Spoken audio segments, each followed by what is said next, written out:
A week before my son's wedding, I overheard my family planning to use me as a babysitter for a crowd of about 15 children during the entire reception. So I changed my plans. On the day of the wedding, my son called me frantic. "Where are you?" I just laughed and told them not to wait for me or the buffet I had promised to prepare. My name is Charlotte Fitzgerald. I'm 72 years old, and I never thought that at my age I would have to teach my own family such a hard lesson. For months, I had been preparing for my son Marcus' perfect wedding. I had promised to take care of the entire buffet because I wanted to save the money. I calculated that it would cost me around $3,000 for all the ingredients, but I was going to do it with love. I had also offered to decorate the reception hall, make the centerpieces, and coordinate with the vendors. It was my gift to them, my way of showing how much I loved my son, and how happy I was that he had found love again. Tiffany seemed like the perfect daughter-in-law when Marcus introduced her to me 2 years ago. She was always very polite. She called me Charlotte with respect. She brought me flowers when she came to my house and offered to help in the kitchen. Charlotte, she would say with that charming smile, "Let me help you with those dishes. Your cooking is delicious." Marcus is so lucky he grew up eating like this. Marcus was so happy. And after years of being a widower, seeing him in love again filled my heart with joy. I was in my kitchen on a Tuesday afternoon making the final shopping list for the buffet when I heard voices on the patio. My son Marcus was on the phone with someone from work, and Tiffany was talking to her sister Audrey, who had come to visit from out of town. At first, I didn't pay attention. I was focused on calculating how many pounds of meat I would need to feed 150 guests, how many salads to prepare, and how many desserts. But then I heard my name, and something in Tiffany's tone made me stop. I quietly moved closer to the kitchen window that overlooked the patio, staying hidden behind the curtain. "Look, Audrey, I have everything perfectly organized for the kids at the wedding," Tiffany said with that sweet voice she always used with me. "Marcus' mom is going to watch them during the whole party. There are about 15 kids from our guests, from babies to teenagers, but she's totally used to it. This way, we adults can enjoy ourselves without any annoying interruptions."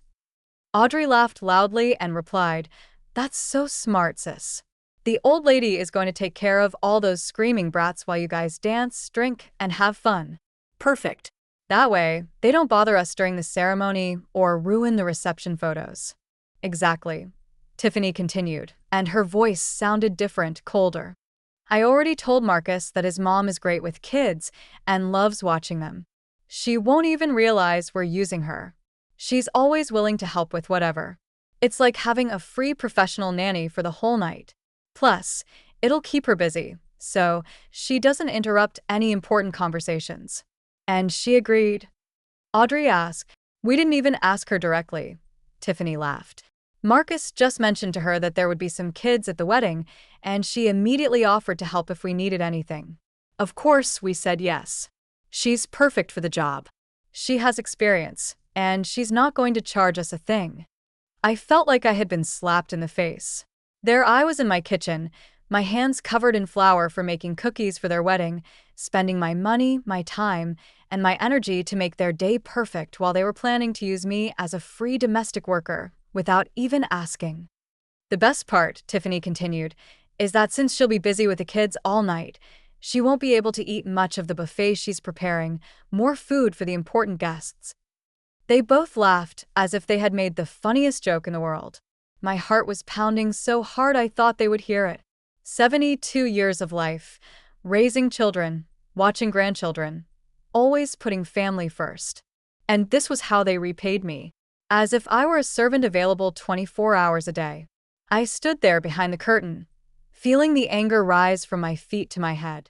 But it wasn't just anger. It was a mix of pain, disappointment, and a humiliation so profound it hurt my chest. For 2 years, I had treated Tiffany like the daughter I never had.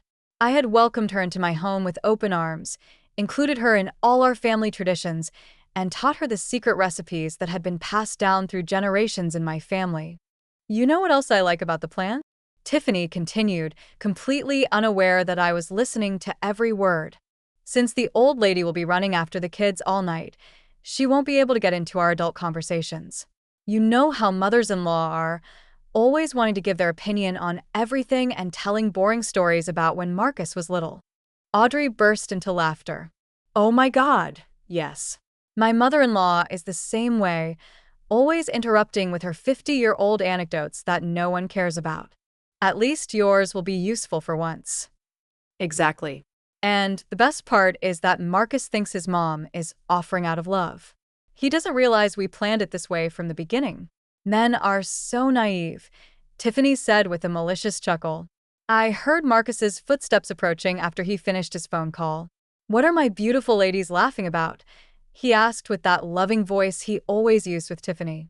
I was telling Audrey how organized I am, Tiffany replied, immediately switching back to her sweet tone. I have everything sorted out so the guests' children won't be a nuisance at the wedding. Your mom is going to watch them. My mom is an angel, Marcus said proudly, always willing to help the family. It's incredible how she still has the energy to run after kids at her age. Yeah, it's very convenient to have a mother-in-law like that, Tiffany murmured. But Marcus didn't catch the sarcasm in her voice. I walked away from the window feeling nauseous. I couldn't believe what I had just heard. This woman, who had acted like the perfect daughter-in-law for 2 years, who had made me feel loved and respected, who had even called me mom on special occasions, actually saw me as a free employee and a nuisance. I went up to my room, my legs trembling. I sat on the edge of my bed, the same one where I had slept next to my husband for 30 years before cancer took him. I looked at the family photos on my nightstand. Marcus graduating from college, his first communion, our vacations at the beach when he was a boy. I had dedicated my entire life to being the best mother I could be. And now that I thought I was getting a daughter, I discovered I was just a useful tool. Over the next few days, I acted as if nothing had happened. When Marcus called to ask about the wedding preparations, I answered normally. Yes, son. Everything is perfect. The buffet is going to be delicious. When Tiffany came to visit and said, Miss Charlotte, don't worry too much about the wedding. Try to relax and enjoy yourself. I smiled and nodded. Of course, sweetie. I'm so excited. But inside, a plan was taking shape. If they wanted to play dirty, I could play too. After all, I had lived for 72 years. I had raised a child on my own after being widowed. I had run a family business and survived things they couldn't even imagine. I wasn't going to let them treat me like a servant right under my nose. On Wednesday morning, 3 days after I had overheard that conversation, I called my best friend, Loretta. We had known each other for over 40 years and had always been confidants. Lo, I need to tell you something, and then I need you to help me with a plan, I said without preamble. Oh, Charlotte, from the sound of your voice, I already know someone made you mad. Tell me everything, Loretta replied, intrigued. I told her the whole story from the beginning, the conversation I had heard, how it made me feel, and how Tiffany had been acting with me for 2 years. Loretta listened in silence, and when I finished, she sighed deeply. Charlotte, that girl is a snake. How dare she talk about you like that after everything you've done for them? You've spent a fortune on that wedding. You've dedicated months to organizing it, and this is how they repay you. I know, Lo, but here's the good part. I have a plan and I need your help. Name it. You know you can count on me for anything. I explained my ideas step by step. Loretta got so excited she started clapping on the other end of the phone. Charlotte, you're a genius.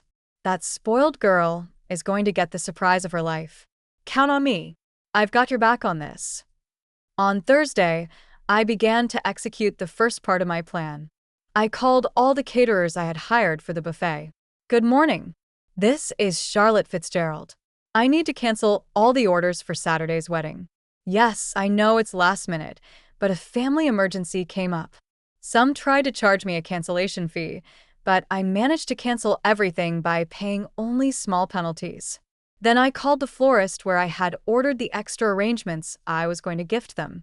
Excuse me, I need to cancel the centerpieces for Saturday. No, I don't need them for another date. I just won't be needing them anymore. On Friday night, the day before the wedding, I packed a small suitcase. I put in clothes for 2 days, my medications, my favorite book, and some personal items. Marcus had called earlier to confirm that everything was ready.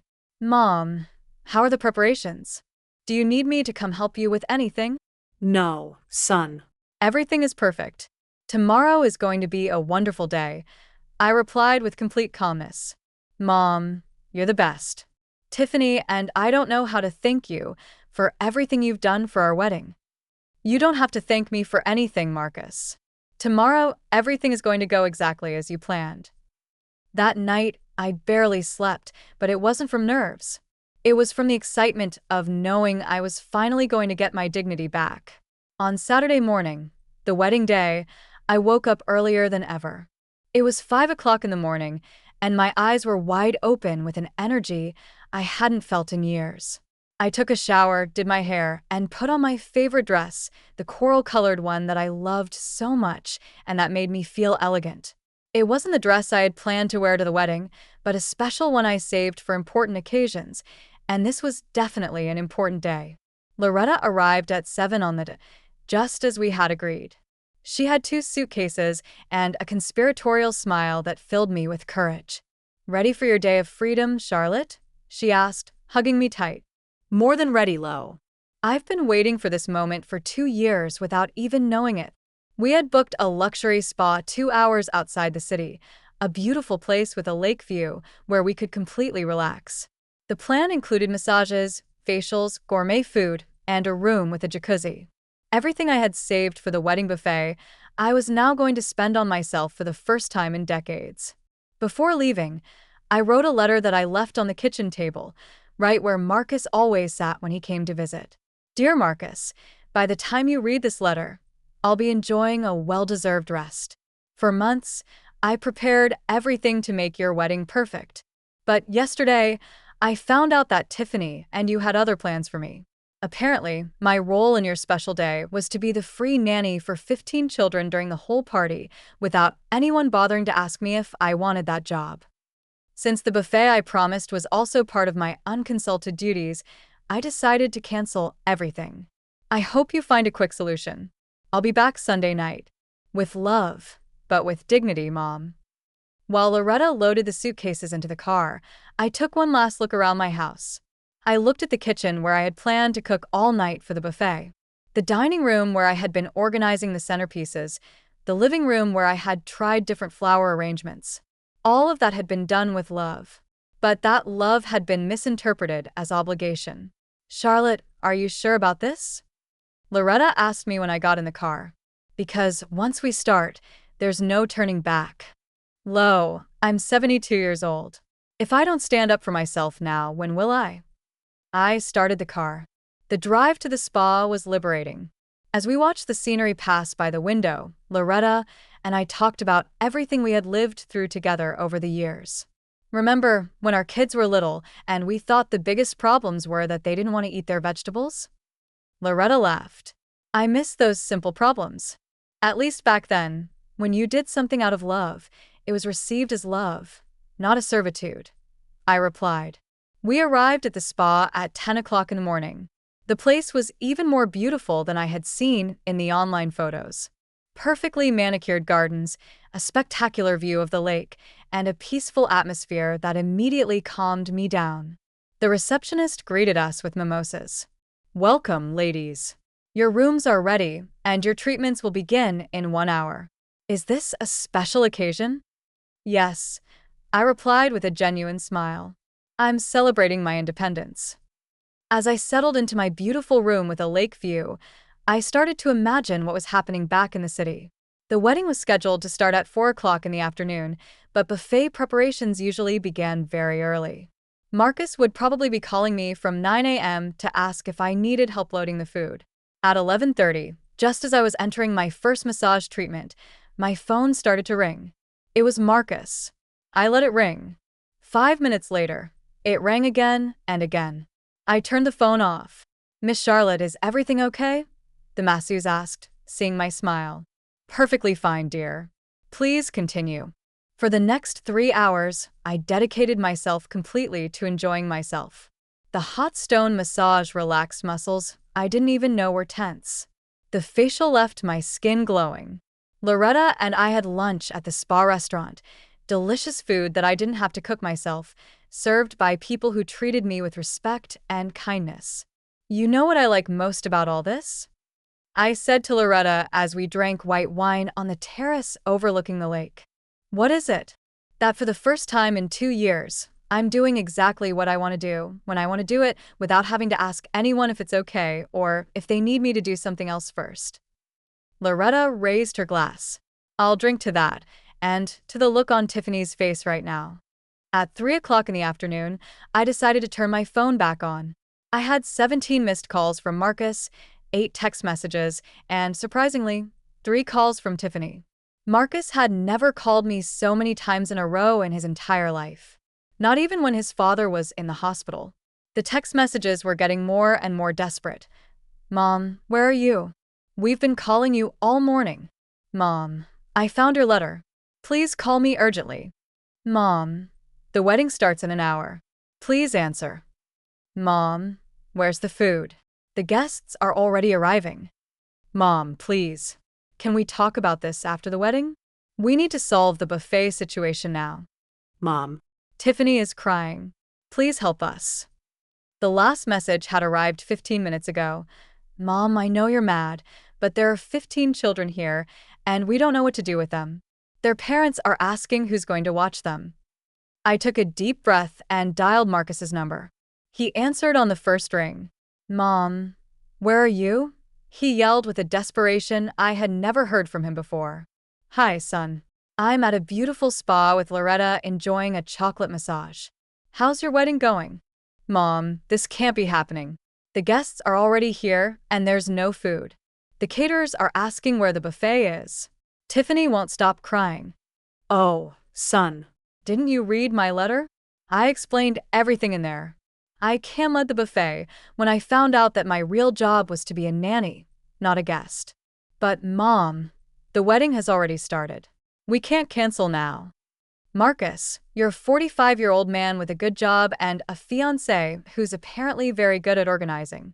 I'm sure you'll find a solution. Is there a fast food restaurant nearby? Mom, you can't be serious. Son, I've never been more serious in my life. Enjoy your wedding. We're going to enjoy our spa. Oh, and don't expect me early tomorrow. We're going to have breakfast here, too. Wait, Mom. Tiffany wants to talk to you.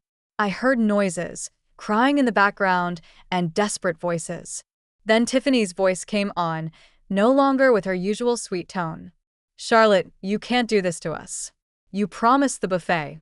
There are 150 people here. Tiffany, my dear, I replied in the calmest voice I could muster. I promised the buffet when I thought I was a special guest at your wedding. But when I found out I was actually the free domestic worker, I changed my mind. As the saying goes, labor is paid. And I never charged for my services. But the kids, there are 15 kids here, and their parents expect someone to watch them. Yes, I imagine that must be very difficult. Don't you have a sister who can help you? What was her name? Audrey. I heard she thinks I'm very good with kids. The silence on the other end of the phone was delicious.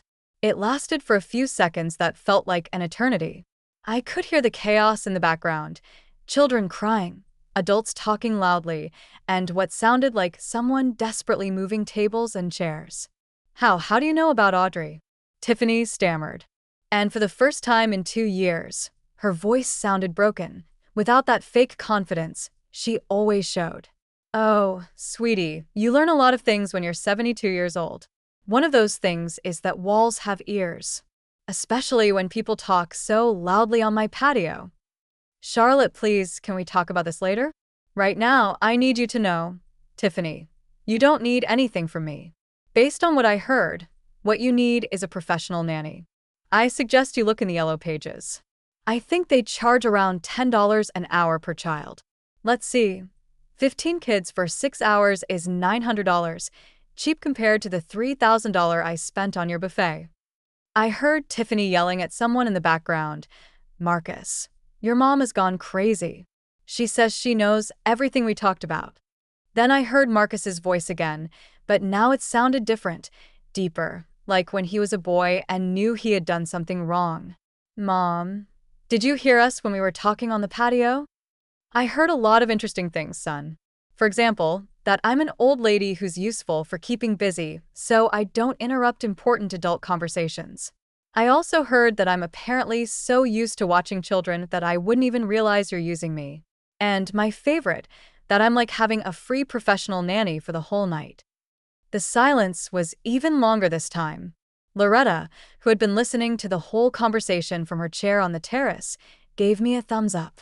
Mom, Marcus began in a scolded child voice. Marcus, you're 45 years old. You're a successful, intelligent man. Did it seriously never occur to you to ask me if I wanted to spend your whole wedding running after 15 kids instead of enjoying my only son's celebration? We thought you liked to watch kids. I like to watch my grandchildren once in a while, Marcus. I don't like being the official wedding nanny without anyone consulting me. And I definitely don't like to hear that my daughter-in-law thinks I'm a nuisance that needs to be kept busy, so I don't get in the way. Tiffany didn't say that. Marcus, I'm 72. I don't have Alzheimer's. I heard every word. I heard when your wife told her sister that she was smart for getting a free nanny. I heard when they laughed about how I wouldn't be able to eat much of the buffet because I would be busy. I heard when Audrey said that at least her mother-in-law would be useful for once. This time, the silence was interrupted by a child's screams in the background and a woman's voice saying, "Where's the woman who was supposed to watch the kids?" My son ran away, and he's running all over the garden. There's your answer, son. The show has begun. Mom, please come.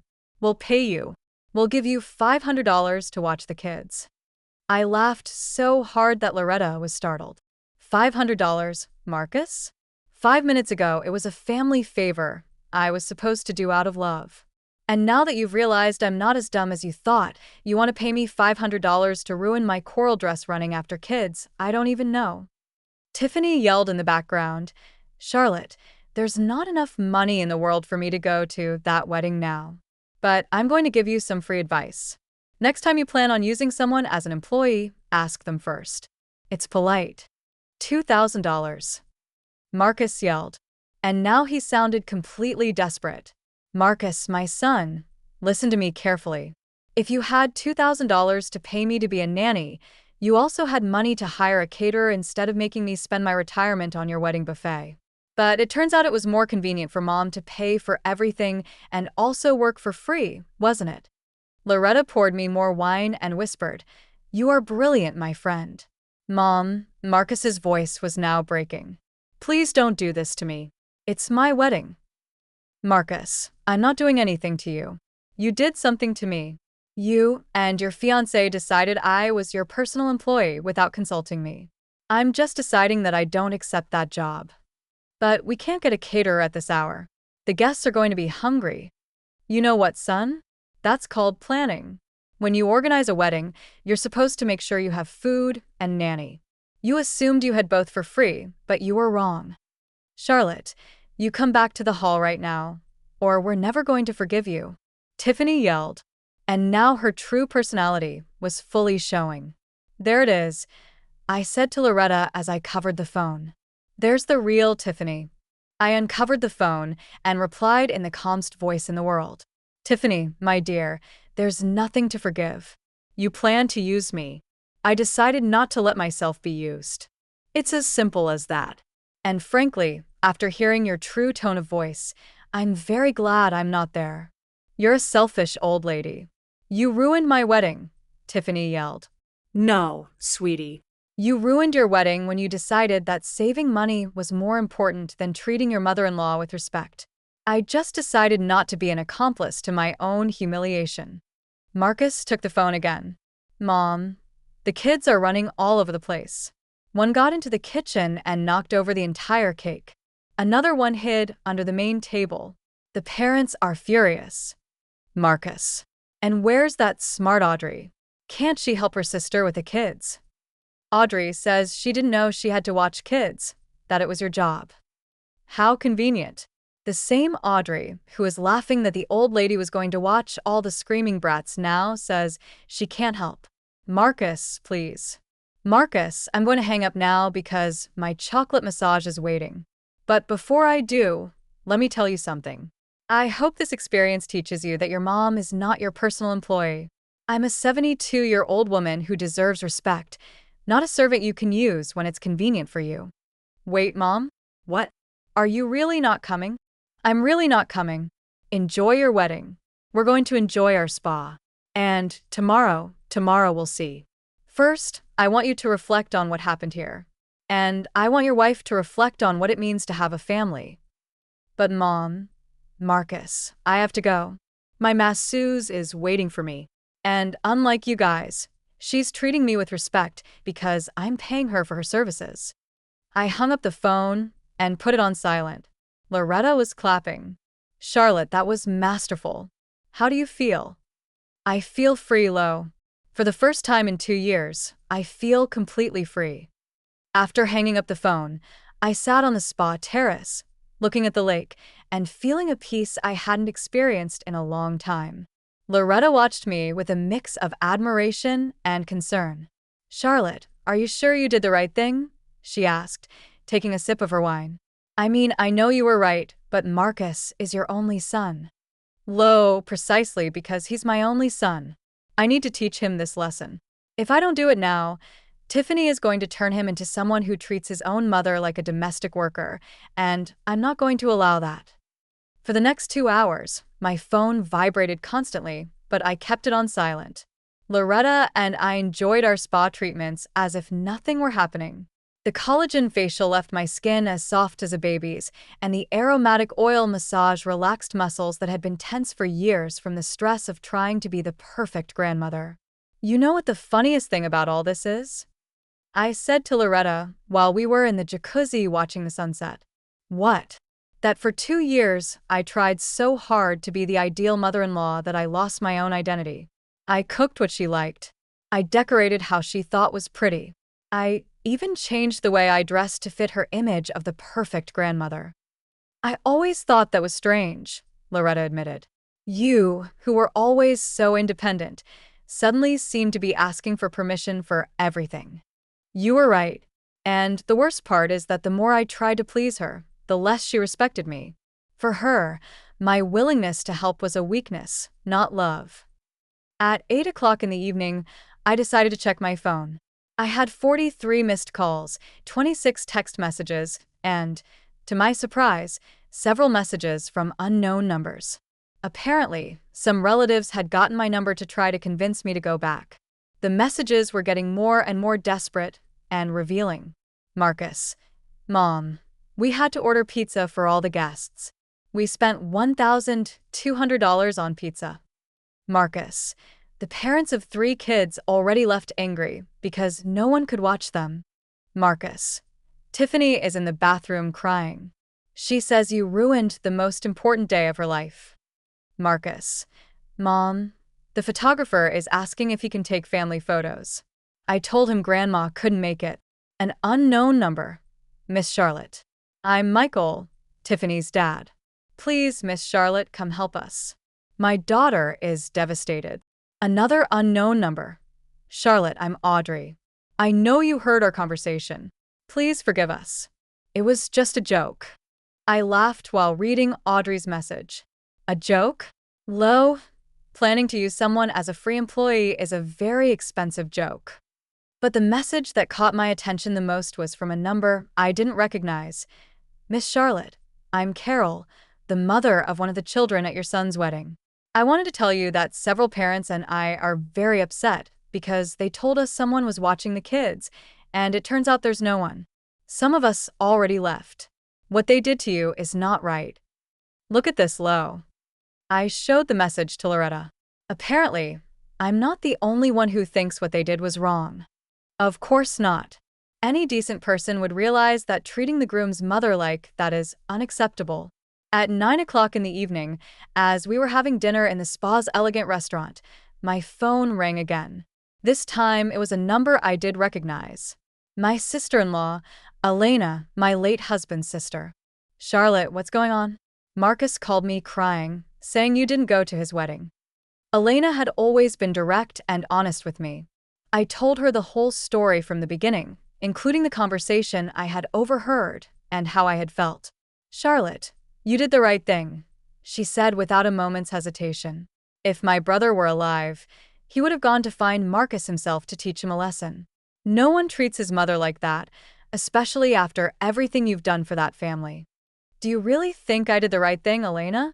"Charlotte, I've known Marcus since he was born. He's a good kid, but that woman has him completely manipulated. It was time for someone to open his eyes. And if that someone had to be you, his own mother, then so be it." Elena told me that other relatives had already found out what had happened because Marcus had been calling everyone asking for help. "Most people are on your side, Charlotte. Your cousin Rosa says Tiffany always seemed fake to her, and your nephew Charles is furious with Marcus for treating you that way." After talking to Elena, I felt more confident in my decision. I wasn't being a cruel mother. I was being a mother who respects herself and teaches her son to do the same. At 10 o'clock in the evening, Loretta and I retired to our rooms. I had a beautiful suite with a private terrace overlooking the lake. I put on my most comfortable nightgown, poured myself a glass of wine from the bottle in the mini fridge, and sat on the terrace to look at the stars. My phone kept vibrating constantly, but it no longer bothered me. Every vibration was a confirmation that I had made the right decision. If Marcus and Tiffany were truly sorry for what they had done, they would have sent a message sincerely apologizing instead of continuing to try to manipulate me to solve their problem. Finally, at 11 at night, I decided to read all the messages that had arrived in the last 3 hours. Marcus: "Mom, the wedding is over. It was a total disaster." Marcus: "The kids broke 2 centerpieces and stained a guest's dress." Marcus: "Tiffany's sister had to watch some of the kids, and she's furious with us." Marcus: "Tiffany says she won't forgive me for my mom ruining her wedding." Marcus: "Mom, why are you doing this to me? I thought you loved me." That last message hurt my heart, but it also confirmed that Marcus still didn't understand anything. It wasn't about love. It was about respect. I could love my son with all my heart and at the same time refuse to allow him to disrespect me.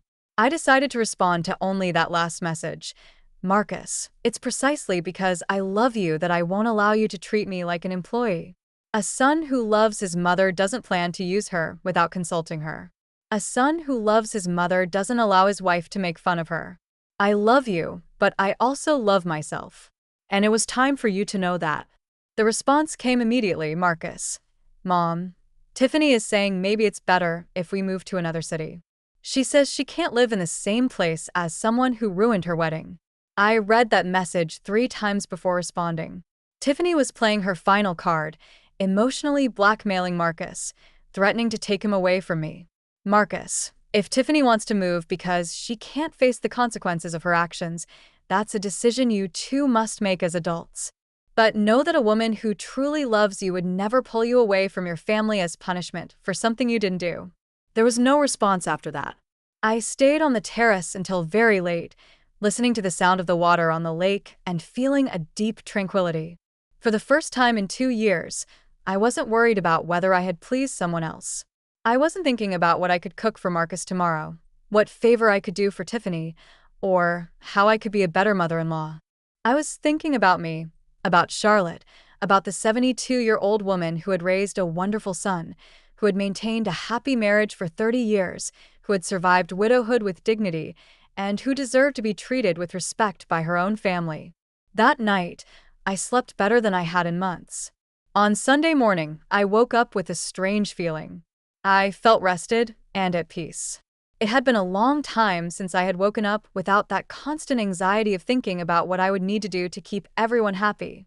Loretta and I had agreed to meet for breakfast at 9 o'clock, but I was already awake at 7, enjoying the silence and the view of the lake from my terrace. My phone had remained silent all night, which seemed more significant to me than all the desperate messages from the day before. Either Marcus had finally gotten the message, or he was so angry that he had decided not to talk to me anymore. Both options seemed better to me than continuing to receive messages trying to manipulate me. When Loretta and I met at the spa restaurant for breakfast, she looked at me with curiosity. "You look different, Charlotte. Lighter." "I feel different, Lo. It's as if I had been carrying a huge weight on my shoulders for 2 years and had finally taken it off.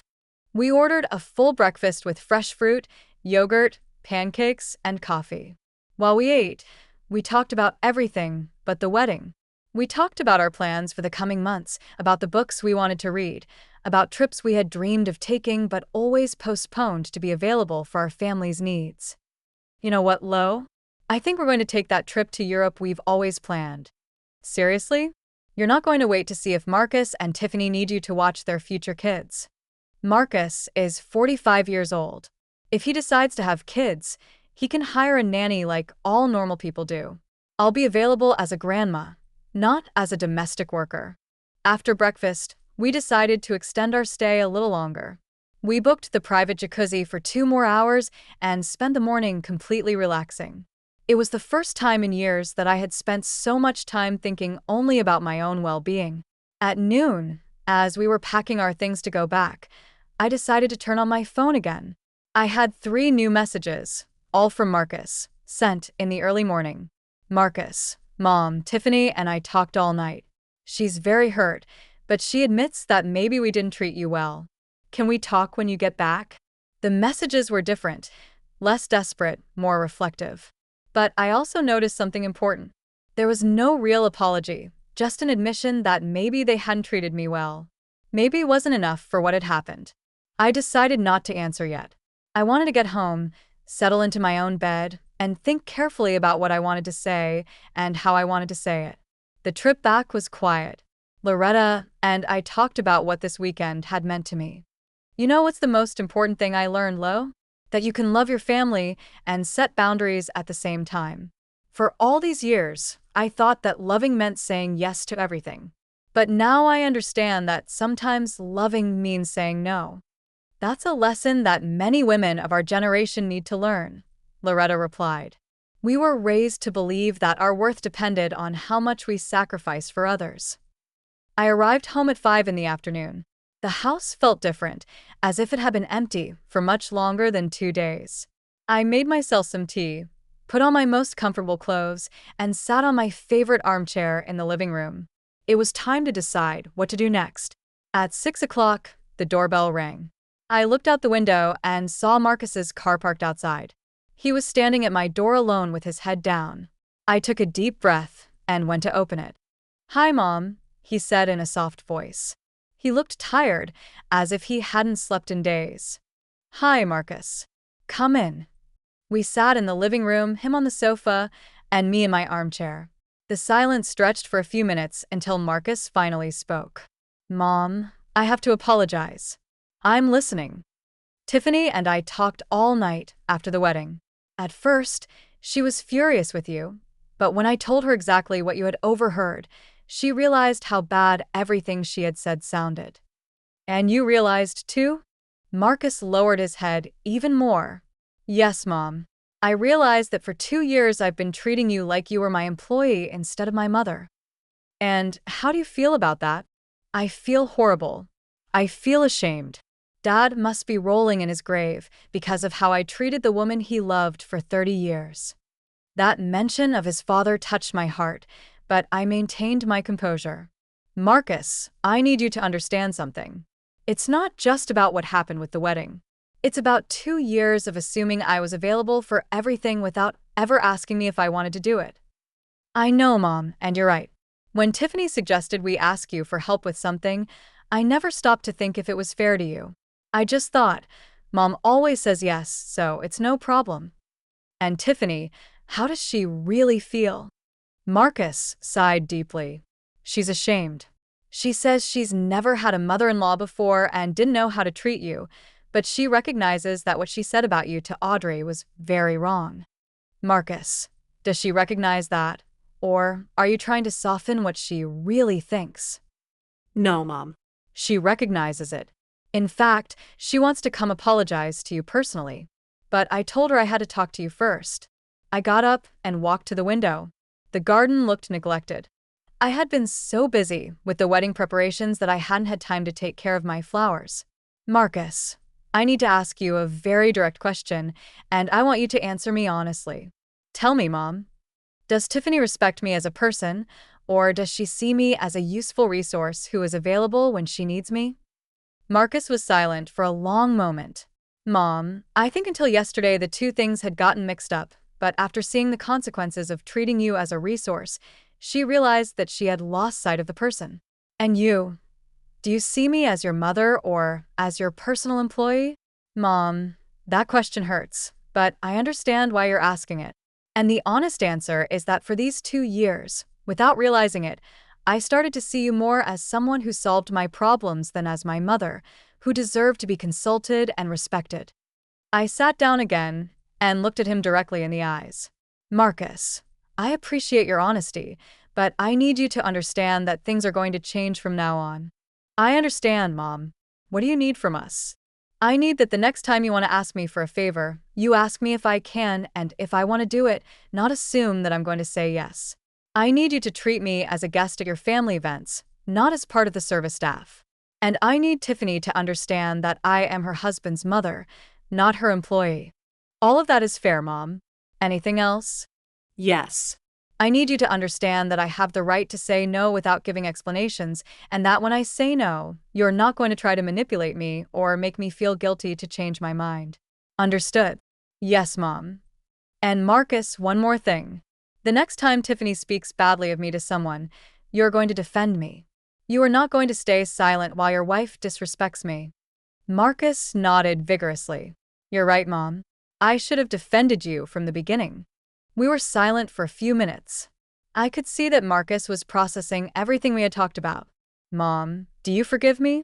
Marcus, you are my son, and I will always love you. But forgiveness is something that is built with actions, not just with words. I need to see real changes in how you treat me before I can say that all is forgiven. That's fair. And Tiffany, are you going to give her a chance to apologize? If she wants to apologize for real, not because you asked her to, but because she's truly sorry for how she treated me, then yes, I will listen to her. She wants to, Mom, but she's afraid you'll reject her. Marcus, I don't reject people who apologize sincerely, but I also don't accept fake apologies just to keep the peace. I understand. When would be a good time for her to come? Give her a few days to think carefully about what she wants to say. And Marcus, make sure she understands that I don't expect her to pretend we're best friends overnight. I just expect basic respect. Marcus stayed a little longer at my house, and for the first time in a long time, we had a real conversation between mother and son, not boss and employee. He talked to me about how he had felt during the wedding, seeing the guests wonder why there was no prepared food, and why the children were running unsupervised everywhere. Mom, when the parents started asking me where the person who was going to watch the kids was, I realized that we had never asked you if you wanted to do that job. We just assumed it. And how did you feel when you realized that? I felt like an idiot, Mom, and I was ashamed that my own mother had to teach me such a basic lesson about respect. When Marcus left that night, I thought about our conversation. He seemed genuinely sorry, but I also knew that apologies are easy when you're faced with the consequences of your actions. The real test would be to see if the changes lasted beyond this crisis. The next 3 days were quiet. I didn't receive any calls asking for favors, no messages assuming I would be available for something. It was a strange but liberating feeling. For the first time in 2 years, my days were completely my own. On Wednesday afternoon, Marcus called me. Mom, Tiffany wants to come talk to you tomorrow afternoon if you agree. Is she sure she wants to do it, or does she feel obligated? She's sure, Mom. She's been very quiet these past few days, reflecting on everything that happened. Okay, tell her to come tomorrow at 4 o'clock. Thanks, Mom. It means a lot to both of us that you're giving her this opportunity. Marcus, I'm not doing it for you. I'm doing it for myself because I want to know if the situation has a solution, or if I need to accept that my daughter-in-law and I are never going to get along. On Thursday at 4 on the dot, the doorbell rang. When I opened the door, I was surprised to see Tiffany. She looked completely different from how I had always seen her. She wasn't wearing makeup. Her hair was pulled back in a simple ponytail, and she was dressed in jeans and a simple blouse. But the most notable thing was her expression. She no longer had that perfect smile she always showed. She looked vulnerable, almost fragile. Hi, Miss Charlotte, she said in a soft voice. Thank you for seeing me. Come in, Tiffany. Sit wherever you want. She sat on the edge of the sofa, as if she were ready to run out at any moment. I sat in my armchair and waited for her to speak. I don't know where to start, she admitted after a few minutes of silence. Start wherever you feel comfortable. Miss Charlotte, I want to apologize for everything I said about you. It was cruel, disrespectful, and completely unfair. And why did you say it? Tiffany lowered her head. Why? Because I'm 26 years old, and I've never had a mother-in-law before. My mom died when I was 15, and my dad remarried a woman who never loved me. When I met Marcus and I met you, I didn't know how to handle having a mother figure again. And your solution was to treat me like an employee? It wasn't conscious, Miss Charlotte. At first, you intimidated me a lot. You're so self-assured, so good at everything you do, so loved by the whole family. I felt like I would never measure up. Tiffany, that doesn't explain why you talked about me that way with your sister. Tiffany was silent for a long moment, and when she spoke again, her voice was barely a whisper. Because when you feel insecure, sometimes you try to make yourself feel better by making others seem less important. I know it sounds horrible, but it's the truth. At least you're being honest, Miss Charlotte. When you didn't show up at the wedding and I read your letter, I realized something terrible. I realized that I've been trying to turn Marcus into someone who put my comforts before his own mother. And that's very wrong. And how do you feel about that? Now I feel ashamed. I feel guilty. And I feel sad because I lost the opportunity to have a real relationship with the woman who raised the man I love. Tears began to roll down her cheeks. And for the first time since I had known her, they seemed genuine, not calculated. Tiffany, I appreciate your honesty, but I need to ask you something directly. Do you really want a relationship with me, or do you just want to fix this so Marcus is happy? At first, I admit that I just wanted to fix things so Marcus wouldn't be sad. But these past few days, I've been thinking a lot, and I realized that I also lost something important. I lost the opportunity to have a mom again. Tiffany, I can't be your mother. Your mother died, and no one can replace her. But I can be your mother-in-law who respects you and expects respect in return. That's all I want, Miss Charlotte. Mutual respect and a chance to start over. And are you really willing to change the way you treat me? Yes. I will no longer assume that you are available to help us. I will ask you before planning anything that involves you, and I will try to include you as family, not as service staff.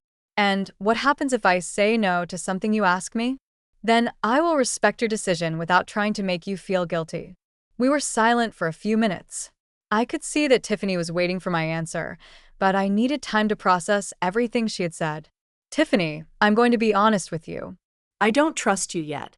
You're going to have to show me with actions that these changes are real, not just words to get out of trouble.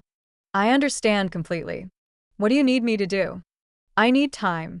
I need to see how you treat me in the coming months when you're not in crisis. Are you going to give me that chance? Yes, Tiffany. I'm going to give you a chance, but it's going to be the only one. If you disrespect me or treat me like an employee again, there will be no second chance. I understand. And, Miss Charlotte, is there anything specific I can do to start rebuilding your trust? I thought about her question for a few moments. Yes, there is. I want you to tell your sister Audrey what really happened. Not a softened version, but the complete truth. I want her to understand that what you guys said about me was wrong. Tiffany nodded immediately. I already did, Miss Charlotte. I called her on Monday and told her everything. She wants to apologize to you, too. I don't need Audrey to apologize to me. I don't know her well enough for her opinions to matter to me, but I do need her to understand that she can't talk about me that way when she comes to my house. She understands. In fact, she's very ashamed of what she said. Okay. Anything else you want to tell me? Yes. I want to thank you for teaching us this lesson. I know it wasn't your responsibility to educate us about respect, but you did it in a way that we'll never forget. Tiffany, I didn't want to teach you any lesson. I just wanted to be treated with dignity, and I had every right to demand that. Miss Charlotte, do you think one day we can have a normal mother-in-law and daughter-in-law relationship? That's going to depend on you, Tiffany. I'm willing to try if you really change. I will change. I promise. Don't promise me anything. Just show me. Tiffany got up to leave, but before she reached the door, she turned back to me. Miss Charlotte, can I ask you something?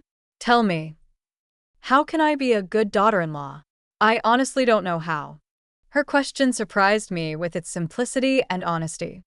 Tiffany, being a good daughter-in-law is the same as being a good person. Treat others the way you want to be treated. Ask before you assume. Respect boundaries, and remember that behind every favor someone does for you is a person who chose to help you. Can I ask you when I have questions about something? If they're genuine questions and not disguised manipulation, yes. Thank you, Miss Charlotte. Thank you for everything. When Tiffany left, I sat in my living room feeling a mix of cautious hope and emotional exhaustion. The conversation had seemed sincere, but only time would tell if the changes would be lasting.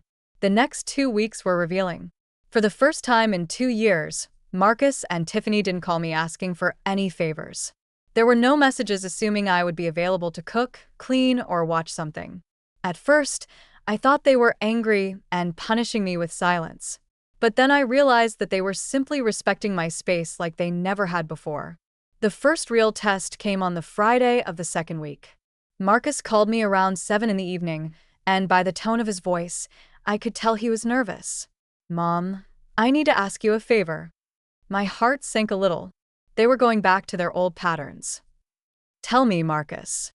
Tiffany's birthday is on Saturday, and I wanted to throw her a surprise party. Could you help me organize it? Marcus, are you asking me to organize the whole party for you? No, Mom. Not at all. I already hired the caterer, booked the venue, and sent the invitations. I just need help with the decorations because you have a great eye for those things. But obviously, I'll pay you for your time and your ideas. I was surprised. Marcus had done most of the work himself. He was just asking me for specific help with something he knew I was good at and was offering to pay me. Marcus, you don't need to pay me for helping with the decorations. That's something I can do as a gift for Tiffany. But I appreciate that you asked instead of assuming. You would really help me? Of course.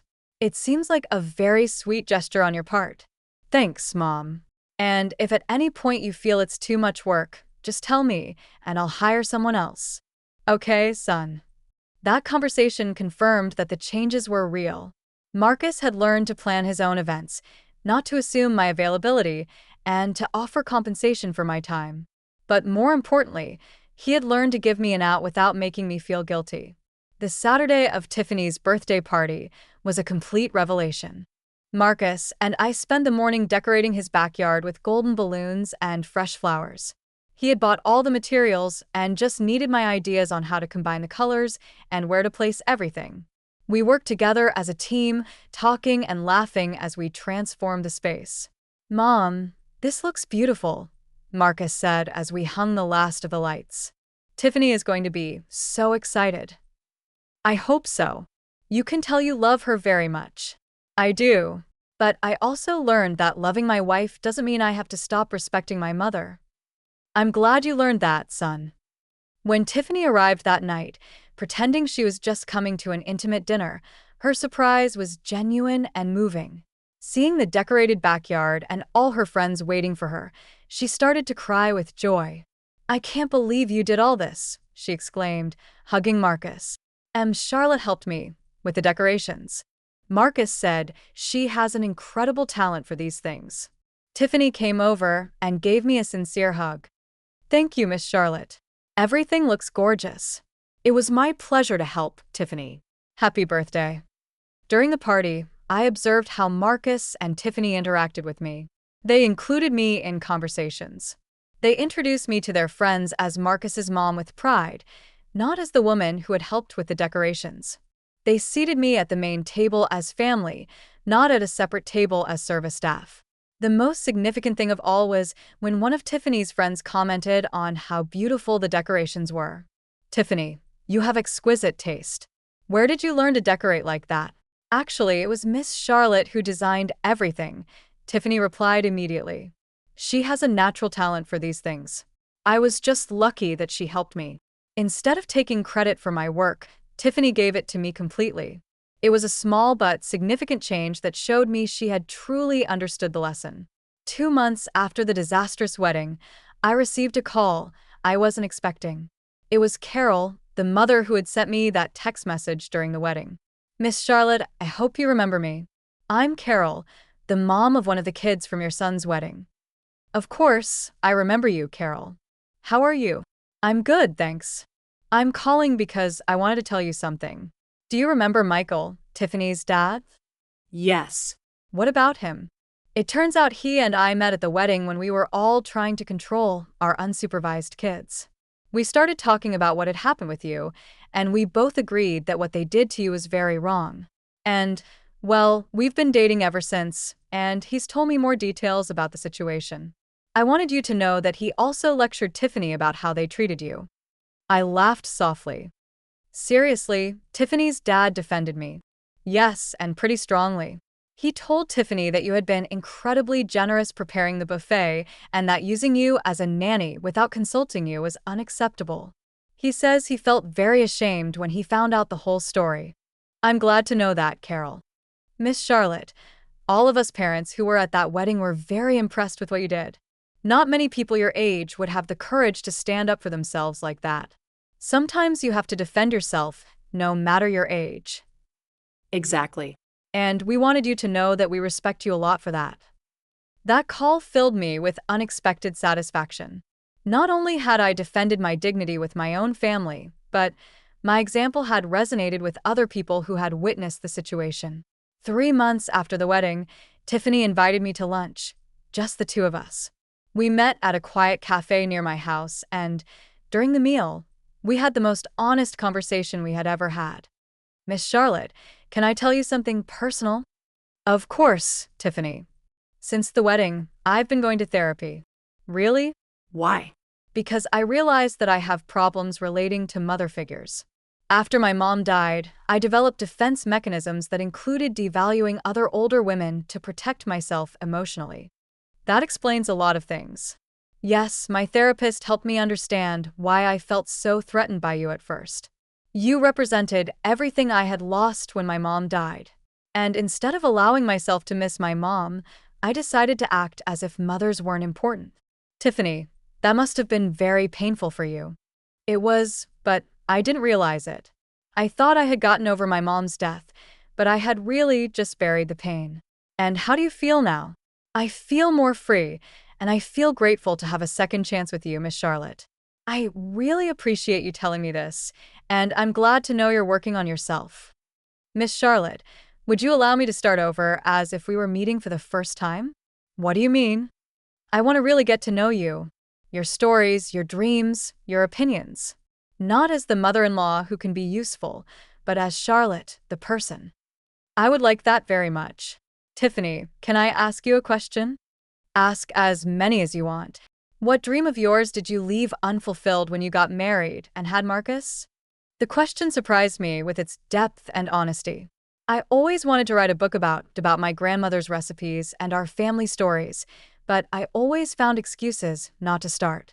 And why don't you start now? Miss Charlotte, you taught me that it's never too late to stand up for yourself and change a situation. Maybe it's not too late to fulfill a dream either. That conversation planted a seed in my mind.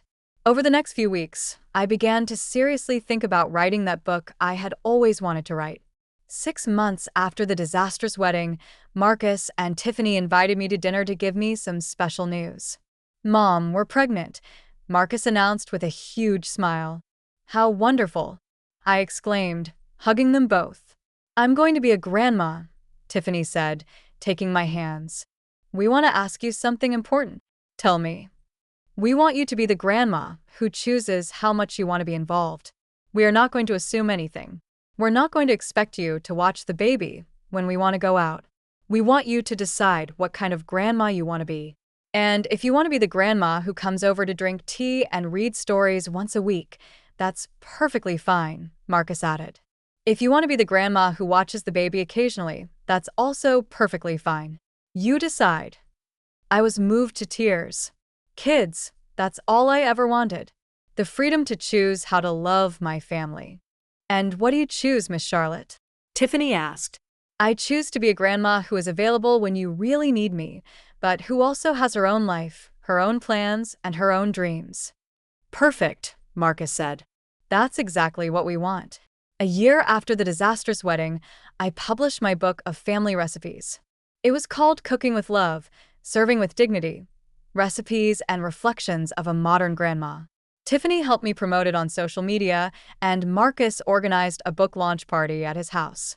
During the book presentation, I reflected on everything that had happened since that afternoon when I had overheard that conversation on my patio. This book, I told the guests, is not just about recipes. It's about the importance of maintaining our dignity while we serve the people we love. It's about the difference between giving out of love and being used for convenience. After the presentation, Tiffany came up to me. "Miss Charlotte, I have something to confess." What? "The person who most inspired this book was you. Your courage to stand up for yourself taught me that you can love deeply and at the same time respect yourself." "Tiffany, that means a lot to me." "Miss Charlotte, can I call you Mom Charlotte from now on?" "I would love that, sweetie." That night, as I signed copies of my book, I realized that the decision not to go to that wedding had been the best decision I had made in years. Not only had I regained my dignity, but I had also taught my family the true meaning of mutual respect. Now I'm 73 years old with a grandchild on the way, a published book, and a family that treats me as the respected matriarch I always should have been. Sometimes saying no is the most powerful way to say yes to.